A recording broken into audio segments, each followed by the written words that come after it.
ধর্মরাজিক উচ্চ বিদ্যালয়ের পক্ষ থেকে অনলাইন ক্লাসে শিক্ষার্থীদের সকলকে স্বাগত।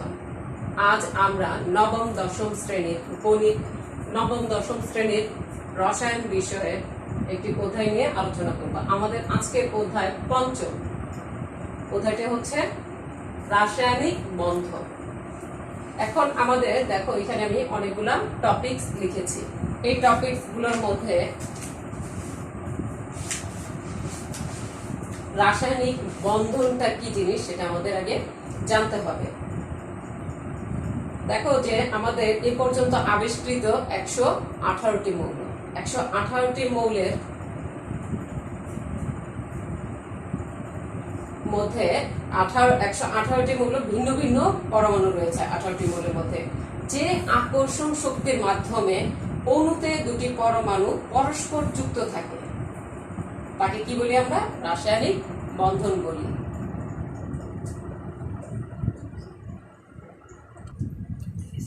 এখন এই বন্ধন কয়েক ধরনের: আয়নিক বন্ধন, সমযোজী বন্ধন, ধাতব বন্ধন। আজকে আমরা এই অধ্যায়ের এই রাসায়নিক বন্ধন, আয়নিক বন্ধন, সমযোজী বন্ধন এবং ধাতব বন্ধন আলোচনা করার আগে রাসায়নিক বন্ধন কি সেটা আমরা জানলাম। রাসায়নিক বন্ধন হচ্ছে, আবারও বলতেছি, যে আকর্ষণ শক্তির মাধ্যমে অণুতে দুটি পরমাণু পরস্পর যুক্ত থাকে তাকে রাসায়নিক বন্ধন বলে। এখন দেখো যে আমাদের জানতে হবে কি যোজ্যতা ইলেকট্রন। আমাদের প্রথমে জানতে হবে এই অধ্যায়টা করতে হলে যোজ্যতা ইলেকট্রন কি। দেখো যে ভ্যালেন্স ইলেকট্রন বলা হচ্ছে এই যোজ্যতা ইলেকট্রনকে। আমরা যদি ধরো ফ্লোরিন পরমাণুর কথা চিন্তা করি, ফ্লোরিন, দেখো যে ফ্লোরিন আমরা জানি কত এর। দেখো যে আমরা ফ্লোরিন যখন এর ইলেকট্রন বিন্যাস থেকে কি জানি? 1s2, 2s2, 2p কত? 5, 2p 5।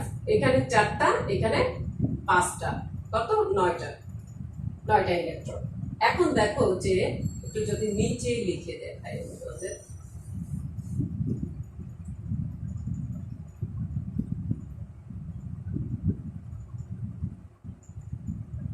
Fluorine 1s2, 2s2, 2p5। এই যে দেখো যে এখানে কত টোটাল কতটি ইলেকট্রন আছে? 7টি। টোটাল 7টি ইলেকট্রন আছে। তারপর যদি আমরা কার্বন পরমাণু দেখাই, দেখো কার্বনের 6, সেখানে আছে 1s2, 2s2, 2p2। শেষ কক্ষপথে দেখো যে কয়টি ইলেকট্রন আছে? 4টি। টোটাল 4টি ইলেকট্রন আছে। এখন দেখো আমরা যদি এটা তোমাদের এইভাবে এঁকে দেখাই, এটা হচ্ছে নিউক্লিয়াস। প্রথম কক্ষপথে 2টি, দ্বিতীয় কক্ষপথে দেখো 2s, 2p। আমরা এটা দেখাই যে এখানে আমরা কি দেখতে পাচ্ছি? 1, 2, 3, 4, 5, 6, 7। শেষ কক্ষপথে 7টি ইলেকট্রন আছে।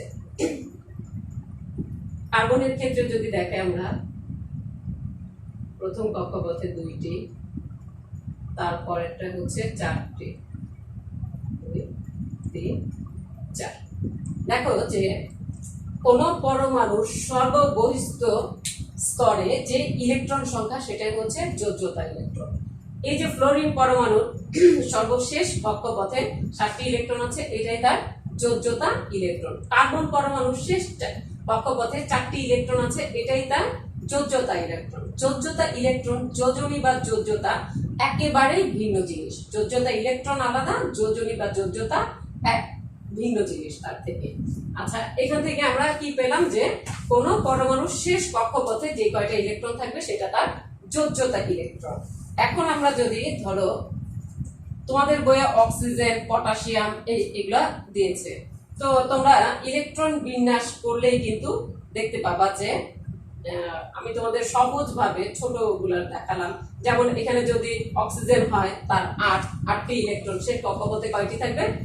6টি থাকবে। এখানে 1s2 2s2 2p4 হবে, তাহলে কয়টি অক্সিজেনের শেষ ইলেকট্রন কয়টি?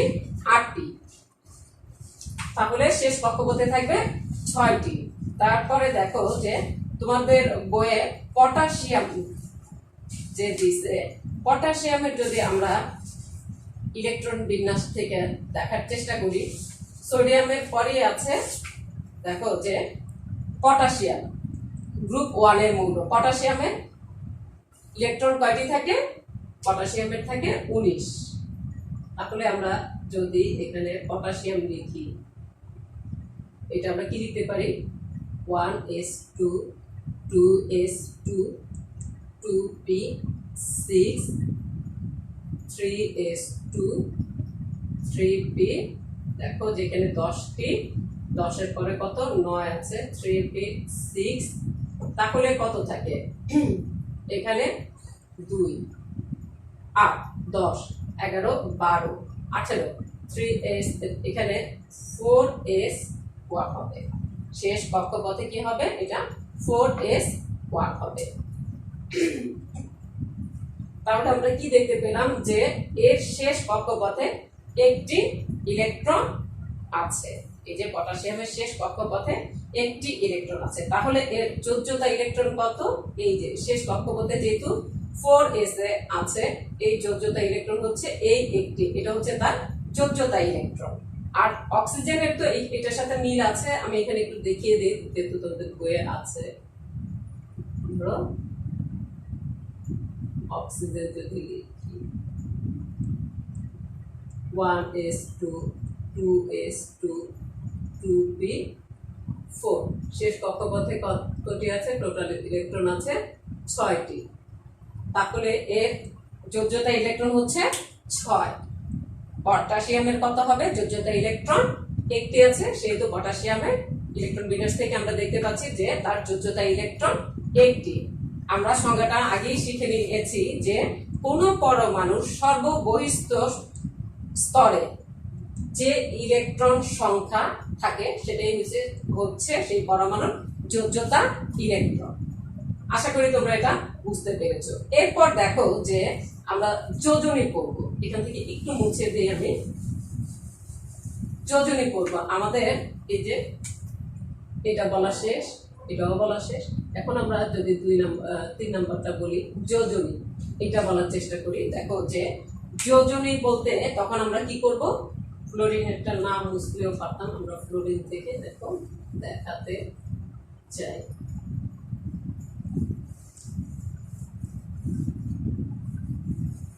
দেখো আমরা ফ্লোরিনের কি, দেখো যে ফ্লোরিনের যদি শেষ আমরা এই স্ট্রাকচারটা আঁকি, প্রথম শক্তি স্তরে 2টি, দ্বিতীয় শক্তি স্তরে 7টি ইলেকট্রন। তোমরা এটা যখন আঁকবা তখন দেখবা একটু সুন্দর করে আঁকবা, যাতে ঘরগুলো সমান হয়। দেখো এখন এই যে এই ফ্লোরিন পরমাণুর কি হবে? শেষ কক্ষপথে 7টি ইলেকট্রন আছে, তার অষ্টক পূরণের জন্য এই যে 7টি ইলেকট্রন আছে টোটাল, অষ্টক পূরণের জন্য তার আরো একটি ইলেকট্রন লাগে। তাহলে অষ্টক পূরণের জন্য যখন তার আরো একটি ইলেকট্রন লাগে, তখন সে কি করতেছে? দেখো যে এই ফ্লোরিন যখন আয়নিক যৌগ গঠন করতেছে, একটি ইলেকট্রন লাগবে দিলে এখানে তার অষ্টক পূরণ হয়ে যাচ্ছে, তার মানে সে একটি ইলেকট্রন গ্রহণ করবে। এই যে এই পরমাণু একটি ইলেকট্রন গ্রহণ করতে পারতেছে, এই এক হচ্ছে তার যোজনী। তাহলে আমরা কি বলতে পারি? যে যোজনী কোনো একটি মৌলের অন্য মৌলের সাথে যুক্ত হওয়ার যে ক্ষমতা, সেটাই হচ্ছে যোজনী। কিভাবে যুক্ত হওয়ার ক্ষমতা? দেখো ফ্লোরিনের যদি আমি এখানে পটাশিয়ামের কথা চিন্তা করি, আমরা একটু আগে পটাশিয়ামের কথা বলেছিলাম। দেখো যে পটাশিয়ামের শেষ কক্ষপথে ছিল কয়টি? একটি ইলেকট্রন। পটাশিয়ামে দেখো যদি দেখি যে potassium 19, 1s2 2s2 2p6 3s2 3p6 4s1। এই যে 4s1 সেই ইলেকট্রনটি সে একে দান করবে। তাহলে দেখো যে কোনো একটি মৌলের, কি বলতেছি, কোনো একটি মৌলের অন্য মৌলের সাথে যুক্ত হবার যেই ক্ষমতা, এই পটাশিয়াম একটি ইলেকট্রন দিতে পারতেছে কাকে? ফ্লোরিনকে। ফ্লোরিন একটি ইলেকট্রন গ্রহণ করতে পারতেছে। দেখো ফ্লোরিন একটি ইলেকট্রন গ্রহণ করে কি হয়ে যাচ্ছে? ফ্লোরাইড আয়ন হয়ে যাচ্ছে। ফ্লোরিন একটি ইলেকট্রন গ্রহণ করলো, করার ফলে সে কি হয়ে গেল? ফ্লোরাইড আয়ন হয়ে গেল। এখন দেখো যে পটাশিয়াম আবার কি করতেছে? ফ্লোরিন একটি ইলেকট্রন গ্রহণ করে ফ্লোরাইড আয়ন হলো। পটাশিয়াম আবার দেখো কি করতেছে? পটাশিয়াম একটি ইলেকট্রন ত্যাগ করে পটাশিয়াম আয়ন হয়ে যাচ্ছে। এটা মিলে হচ্ছে কে এফ, পটাশিয়াম ফ্লোরাইড। এখানে কি হচ্ছে? হয়ে যাচ্ছে কি, এই যে এই যৌগটার নাম হচ্ছে, দেখো এই যে এটা হচ্ছে আয়নিক যৌগ। এখান থেকে আমরা একটু জানতে পারতেছি এটা কি আয়নিক যৌগ। আয়নিক যৌগ এখান থেকে কি বুঝতে পারতেছো? যে আয়ন গঠন করে যে যৌগ গঠিত হবে, কিংবা ইলেকট্রনের আদান প্রদানের ফলে যে যৌগ গঠন করা হবে, সেটা হচ্ছে আয়নিক যৌগ। দেখো যে এই যে পটাশিয়াম একটি ইলেকট্রন ত্যাগ করে সে পটাশিয়াম আয়ন হলো, আর ফ্লোরিন একটি ইলেকট্রন গ্রহণ করে ফ্লোরাইড আয়ন হলো। তাহলে এই যে একটা মৌলের আরেকটা মৌলের সাথে যুক্ত হবার যে ক্ষমতাটা, সেটা হচ্ছে মৌলের পরমাণু যোজনী। পরমাণু তার, দেখো যে ওই মৌলের কি হচ্ছে এখানে, ফ্লোরিনের যোজনী 1, পটাশিয়ামের যোজনী 1। এখন আমরা যদি দেখতে পাই যে দেখো কখনোই যোজনী তুমি প্লাস মাইনাসে লিখতে পারবে না। তুমি আধান লিখতে, ধরো প্লাস মাইনাসে যোজনীটা লেখা যাবে না। এখানে একটি ইলেকট্রন দিবে আর একটি ইলেকট্রন গ্রহণ করছে। আয়ন গঠনের সময় প্লাস মাইনাস দিবা, কিন্তু যোজনী লেখার সময় পটাশিয়ামের যোজনীও যদি লেখো সেটাও 1, ফ্লোরিনের যোজনী যদি লেখো সেটাও কত? 1। এই দুইটার যোজনী কত? 1।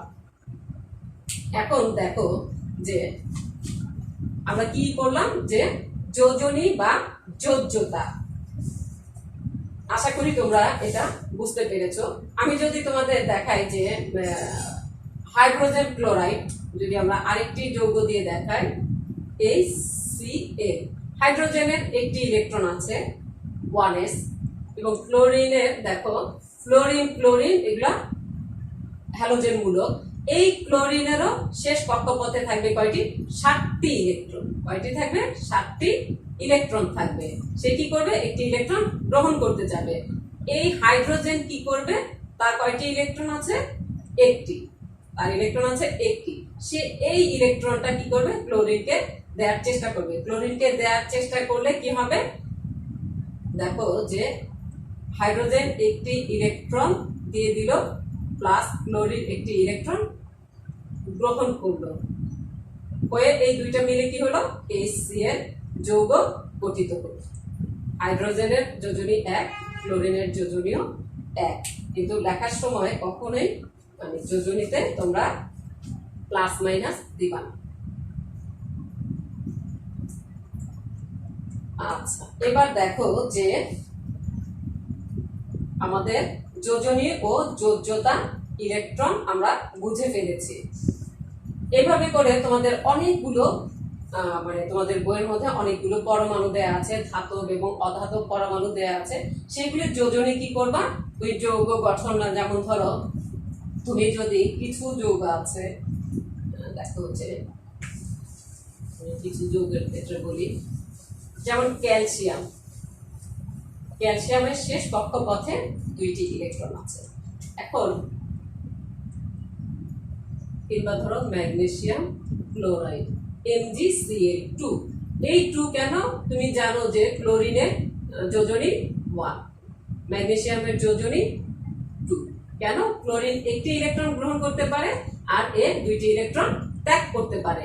এর জন্য একটা ক্লোরিনের, দেখো এটা এটা কিভাবে যৌগ মানে এই যে যৌগের রাসায়নিক সংকেত কিভাবে আসে সেটা যখন আমরা শিখবো তখন তুমি বুঝতে পারবে এটা কেন। এখানে দেখো যে ম্যাগনেসিয়াম 2টি ইলেকট্রন ত্যাগ করেছে, ক্লোরিন 2টি।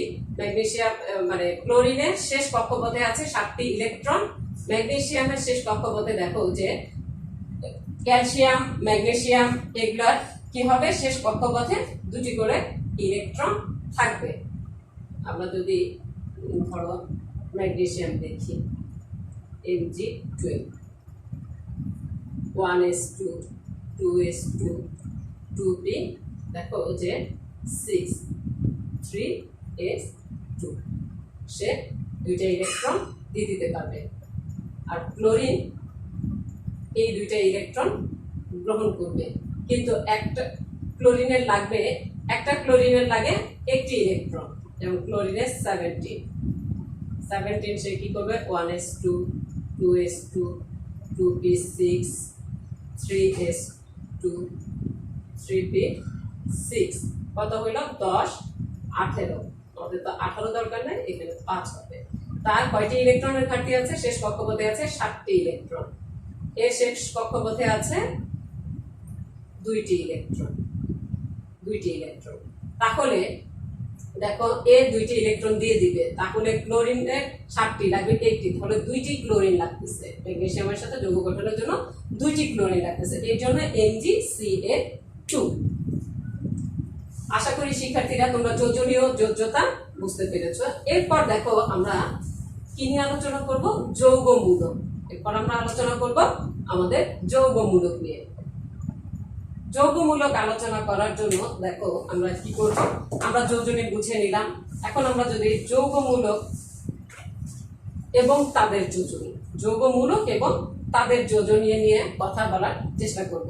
যৌগমূলক কি? দেখো যে অনেকগুলো পরমাণু একত্রিত হয়ে, অনেকগুলো বলতে একের অধিক, অনেকগুলো পরমাণু একত্রিত হয়ে একটি পরমাণুর ন্যায় আচরণ করবে। কি করবে? একটি পরমাণুর ন্যায় আচরণ করবে। অনেকগুলো পরমাণু একসাথে হয়ে একটি পরমাণুর ন্যায় মানে পরমাণু গুচ্ছ তৈরি করবে, এবং সেটা এই পরমাণু গুচ্ছটা কি করবে? একটি পরমাণুর ন্যায় আচরণ করবে। যেমন আমি যদি তোমাদের PH4+, দেখো এখানে ফসফরাস এবং হাইড্রোজেন, 4টি হাইড্রোজেন মিলে অনেকগুলো পরমাণু মিলে একত্রিত হয়ে একটি পরমাণু গুচ্ছ গঠন করে, এবং এই পরমাণু গুচ্ছটা কি করবে? একটি পরমাণুর ন্যায় আচরণ করবে। এই যে একটি পরমাণুর ন্যায় আচরণ করবে, দেখো পরমাণু সরাসরি বিক্রিয়ায় অংশগ্রহণ করবে, কিন্তু পরমাণু প্রকৃতিতে কখনোই মুক্তভাবে থাকবে না। যে কোনো পরমাণু বিক্রিয়ায় অংশগ্রহণ করতে পারবে, কিন্তু প্রকৃতিতে মুক্তভাবে সে বিরাজ করতে পারবে না। এই যৌগমূলক কি করবে? আরেকটা মৌলের সাথে যুক্ত হয়ে যৌগ গঠন করতে পারবে। বুঝতে পারতেছো যে আরেকটা মৌলের সাথে সে যুক্ত হয়ে যৌগ গঠন করতে পারবে। আমরা যদি কয়েকটি মানে যৌগমূলক লেখার চেষ্টা করি, এগুলো হচ্ছে এটা ধনাত্মক যৌগমূলক, যেমন অ্যামোনিয়াম NH4, যেমন একটি নাইট্রোজেন, 3টি হাইড্রোজেন ও একটি হাইড্রোজেন আয়নের সাথে। এটা কিভাবে গঠিত হয়েছে? দেখো যে একটি নাইট্রোজেন, 3টি হাইড্রোজেন এবং একটি হাইড্রোজেন আয়ন, এইটার সমন্বয়ে গঠিত হয়েছে এই যে অ্যামোনিয়াম। বুঝতে পারছো? দেখো এইগুলা যে লিখলাম অ্যামোনিয়াম, ফসফোনিয়াম, এগুলো হচ্ছে ধনাত্মক যৌগমূলক। এগুলোকে কি বলবো আমরা? ধনাত্মক যৌগমূলক।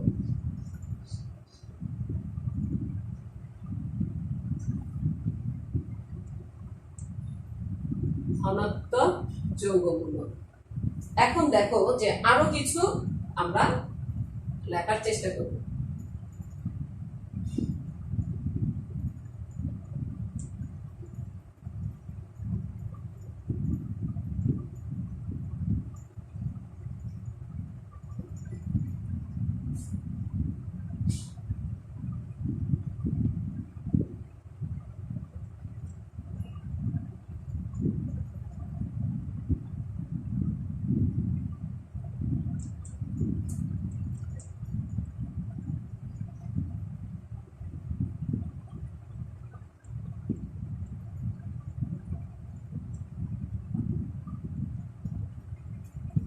দেখো এগুলো হচ্ছে ঋণাত্মক যৌগমূলক, ঋণাত্মক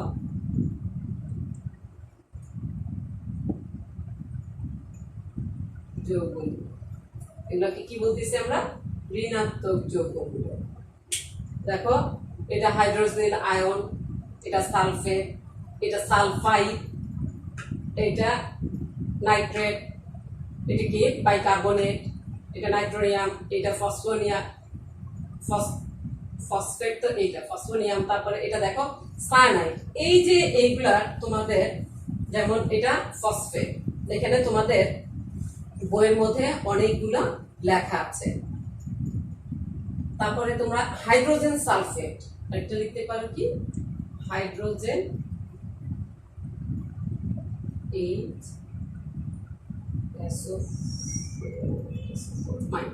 এগুলো হচ্ছে ঋণাত্মক যৌগমূলক। এখন দেখো যে এইগুলোর মধ্যে এটা প্লাস, এটা প্লাস, এগুলো হচ্ছে তার আধান। আধান লেখার সময় +1 লিখবা, এখানে -1 -2 -2, তারপরে এখানে লিখবা -1 -1 এটা -3, এটা -1, এটা -1। এখন দেখো যে নাইট্রাইট একটা, নাইট্রেট একটা, এটা নাইট্রেট মানে এটা নাইট্রাইট, যখন 2NO2 সেটা নাইট্রাইট, আর নাইট্রেট হচ্ছে NO3 যেটা সেটা নাইট্রেট। এটাকে বলতেছি আমরা নাইট্রেট, নাইট্রেট আয়ন, এটা নাইট্রেট। আর এটা হচ্ছে নাইট্রাইট NO2। আচ্ছা এটা তো লিখেছি আমি নাইট্রেট, এটাকে বলবো আমরা কি দেখো নাইট্রেট, আর এটা হচ্ছে নাইট্রাইট,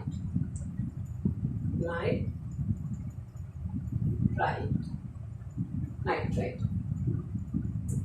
আচ্ছা দেখো এই যে আমরা যেই ধনাত্মক এবং ঋণাত্মক যৌগমূলক দেখলাম, এইগুলার যখন যোজনী লিখবা তখন কিন্তু এই প্লাস মাইনাস দিবা না, যখন আধান লিখবা তখন প্লাস মাইনাস দেওয়ার চেষ্টা করবা। তারপরে দেখো আরো একটা বিষয় থাকে যে এটা যৌগ গঠনের সময় থাকে। আচ্ছা দেখো আমাদের যৌগমূলক শেষ, অষ্টক ও 2 নিয়মটা আমরা একটু পড়ার চেষ্টা করব। অষ্টক ও 2 নিয়ম তোমাদের কিছুটা ধারণা আশা করি আছে অষ্টক ও 2 নিয়মে। যেমন হচ্ছে আমাদের যত নিষ্ক্রিয় গ্যাস আছে সেগুলো হচ্ছে অষ্টক নিয়মে চলে, যার শেষ শক্তি স্তরে দেখো অষ্টক এবং 2 নিয়ম NH2NP6, এটা হচ্ছে অষ্টক।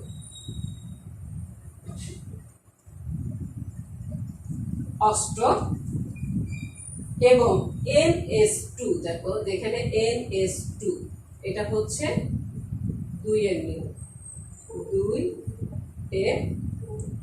নিয়ম, এটা হচ্ছে অষ্টক নিয়ম। যেমন তুমি নিষ্ক্রিয় গ্যাস হিলিয়াম, হিলিয়ামের 2, এটা ফিল আপ হচ্ছে, হিলিয়ামটা দেখো NH2,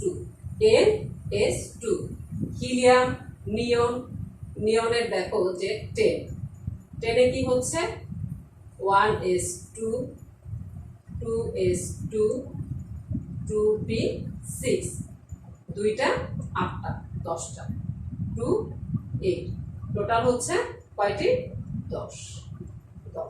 তাহলে শেষ কক্ষপথে NH2NP6, এই যে দেখো অষ্টক নিয়ম পূর্ণ হয়েছে। 2 নিয়ম হচ্ছে দেখো যেমন হিলিয়াম, এটা 2 নিয়মের মধ্যে পড়ছে।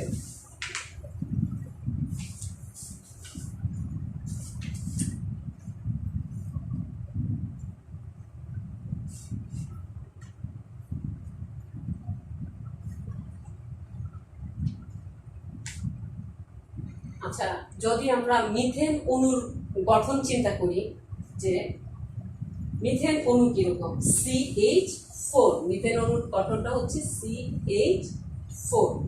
এই অণুর মধ্যে আমরা যদি অষ্টক নিয়ম খোঁজার চেষ্টা করি, যেমন কার্বন 6, আমাদের কি কার্বন 6 এ 1s2 2s2 2p2, 6টা। শেষ কক্ষপথে কয়টি আছে, 4টি ইলেকট্রন।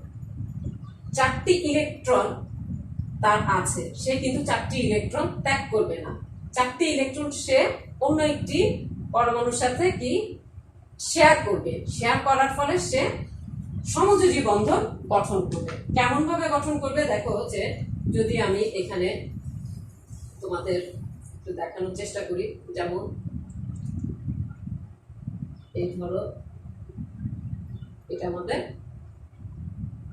একটু বড় করে দিই, কার্বন।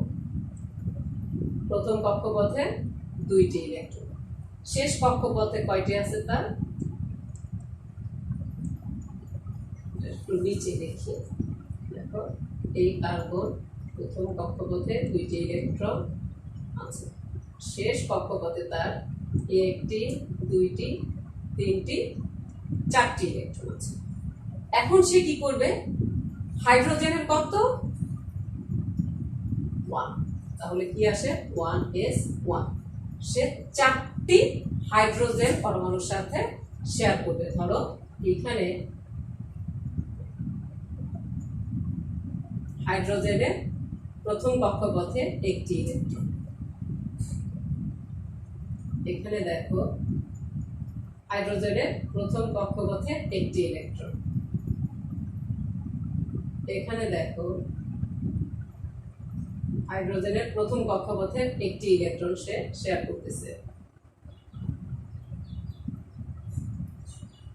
এখন এই যে হাইড্রোজেনের 1টি এবং কার্বনের 1টি, তাহলে হাইড্রোজেনের দ্বিত্ব পূরণ হইল, অক্সিজেনের কার্বনের কি হলো, অষ্টক পূর্ণ হলো। এখানে প্রতিটা জায়গায় হাইড্রোজেনের দ্বিত্ব পূরণ হয়েছে এবং কার্বনের কি হয়েছে, এই 4টি হাইড্রোজেনের সাথে শেয়ারের মাধ্যমে তার শেষ কক্ষপথে 4টি ইলেকট্রন শেয়ারের মাধ্যমে 4টি হাইড্রোজেনের সাথে তার অষ্টক পূর্ণ হয়েছে, 1 2 3 4 5 6 7 8, তাহলে তারও অষ্টক পূর্ণ হয়েছে।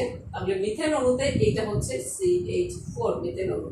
এই মিথেন অণুতে কি হলো, মিথেন এখন একটি অণু গঠিত হয়ে গেছে। এই অণুর মধ্যে দেখো অষ্টকের নিয়ম বোঝা যাচ্ছে, অষ্টকের নিয়ম বোঝা যাচ্ছে।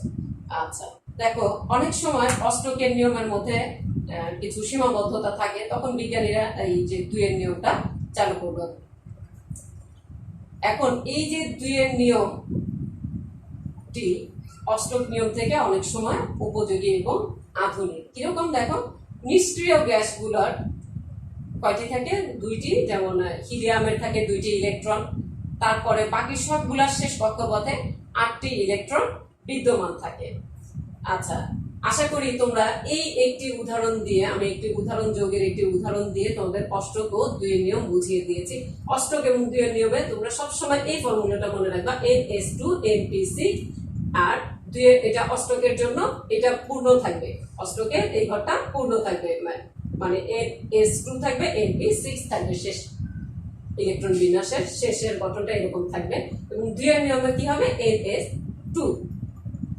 আশা করি তোমরা অষ্টক এবং 2 এর নিয়মটা বুঝতে পেরেছো। এখন আমরা কি করব, যৌগের রাসায়নিক সংকেত, যৌগের এইটা করার চেষ্টা করব। দেখো যে যৌগের রাসায়নিক সংকেত আমরা যদি লেখার চেষ্টা করি, যৌগের রাসায়নিক সংকেতটা কিভাবে লেখে, আমরা যদি একটি যৌগ লেখার চেষ্টা করি, যে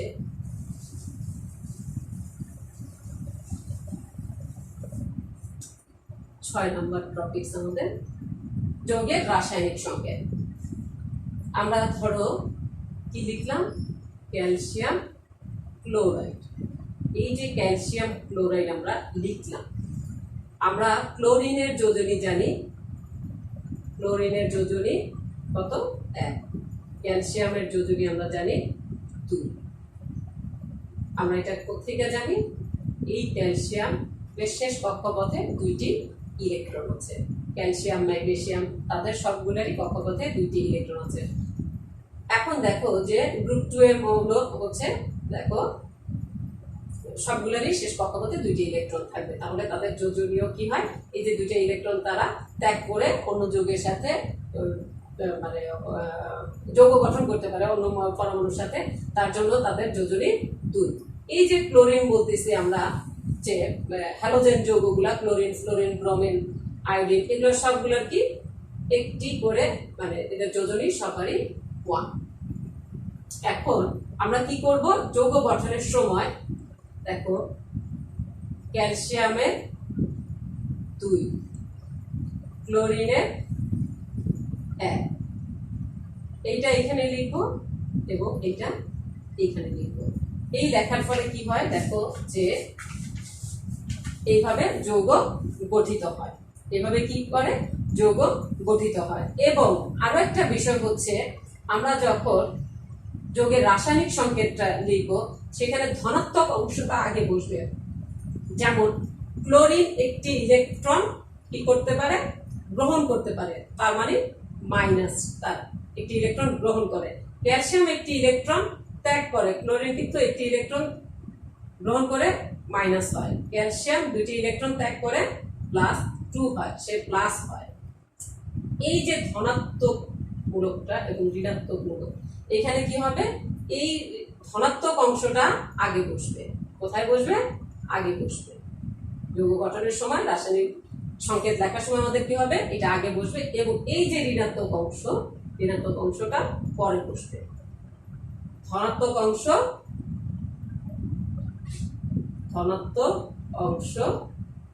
আগে বসবে আর ঋণাত্মক অংশ পরে বসবে। বুঝতে পারতেছো? এবং কি হবে, এই যে এর যোজনী এর এখানে, ধনাত্মকের এখানে এবং ধনাত্মকের এইটা ঋণাত্মকের এখানে বসবে। তখন কি হয় দেখো, ডান পাশে যে কোনো এই মূলকের মধ্যে দেখো যে ডান পাশে নিচের দিকে বসবে এই যোজনীটা। এইভাবে আমরা কি লিখতে পারি, যৌগমূলক মানে যৌগের রাসায়নিক সংকেতগুলো আমরা এইভাবে লিখতে পারি।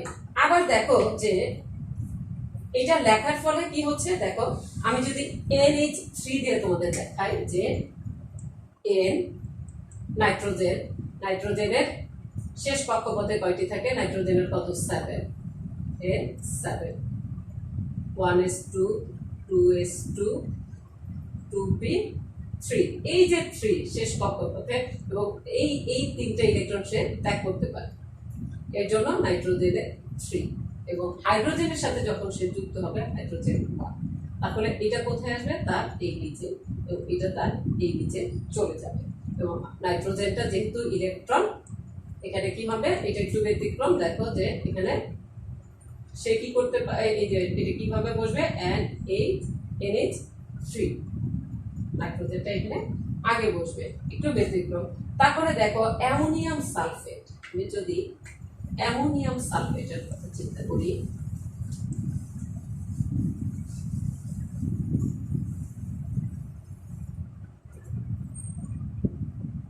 এটা একটি যৌগমূলক অ্যামোনিয়াম এবং SO4 এটা একটি যৌগমূলক, এর কত যোজনী 1, এর যোজনী 2। তাহলে এই যোজনীটা এখানে আসবে, এখানে, এবং এই যোজনীটা এখানে আসবে। তাহলে দেখো আমরা কি লিখব, আমরা এটা কি লিখতে পারি, NH4 2 অ্যামোনিয়াম সালফেট, এই যৌগটার নাম কি লিখবো আমরা, অ্যামোনিয়াম সালফেট।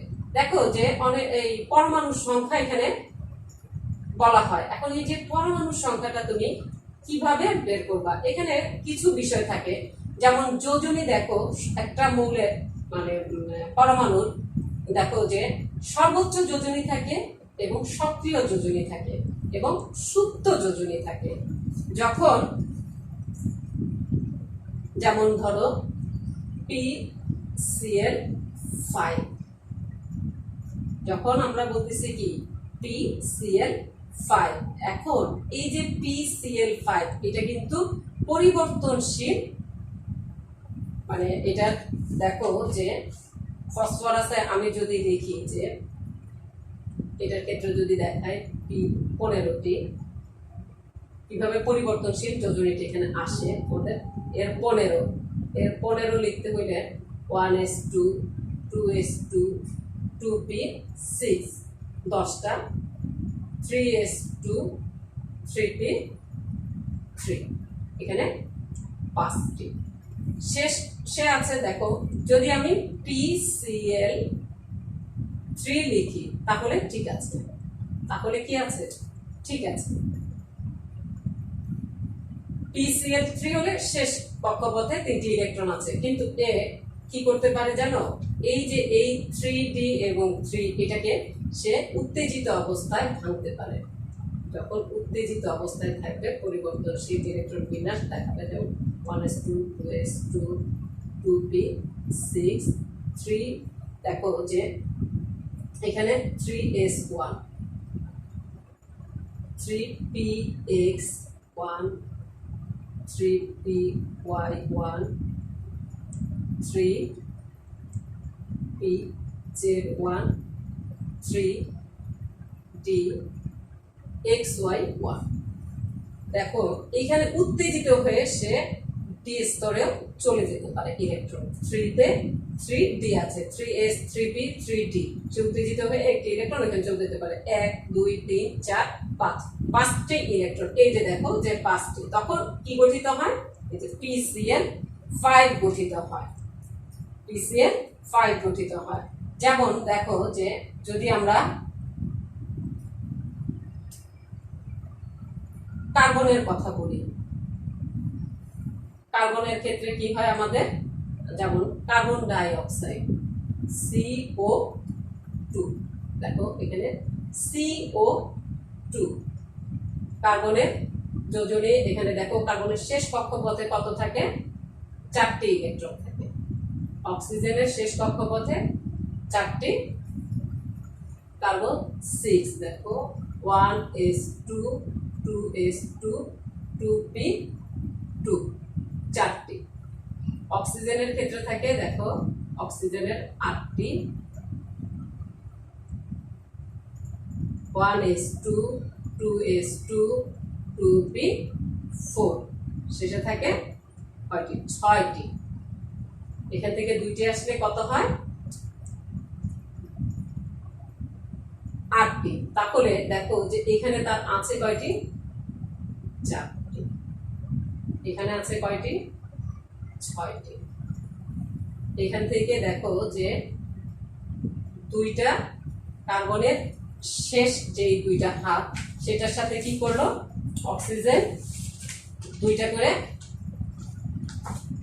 ইলেকট্রন দিয়ে, দেখো যে আমি যদি মানে কার্বনের অণুটা গঠিত দেখাই, আমি দেখো যে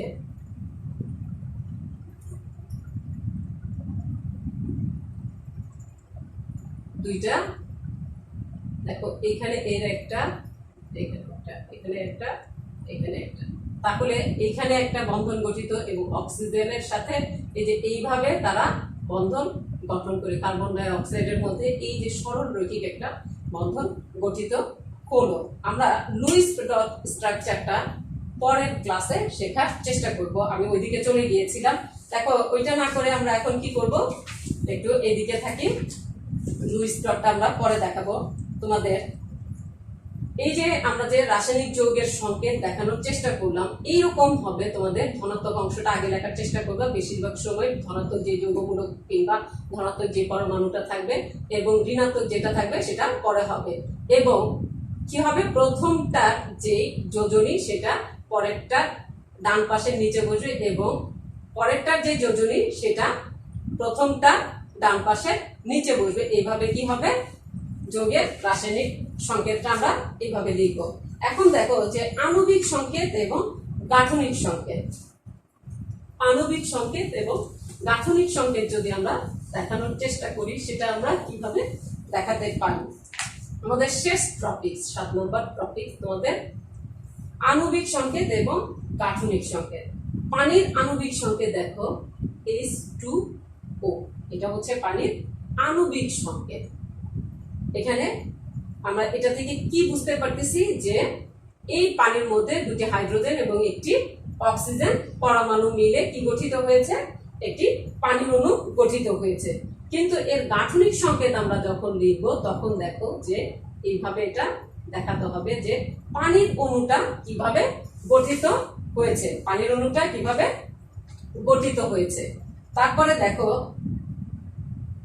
আমরা যদি NH3 অ্যামোনিয়া দেখায়, অ্যামোনিয়ার মধ্যে এটা হচ্ছে অ্যামোনিয়ার আণবিক সংকেত, এর গাঠনিক সংকেত আমরা যখন দেখাবো তখন কি হবে, দেখো যে এইরকম হবে, এইরকম হবে।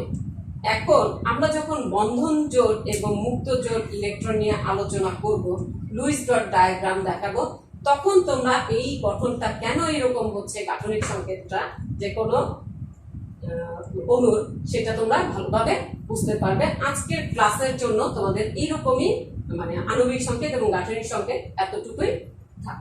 আশা করি শিক্ষার্থীরা তোমরা এতক্ষণ যা পড়ানোর চেষ্টা করেছে, বোঝানোর চেষ্টা করেছি, মনোযোগ দিয়ে শুনেছে এবং বুঝেছে। সকলকে ধন্যবাদ।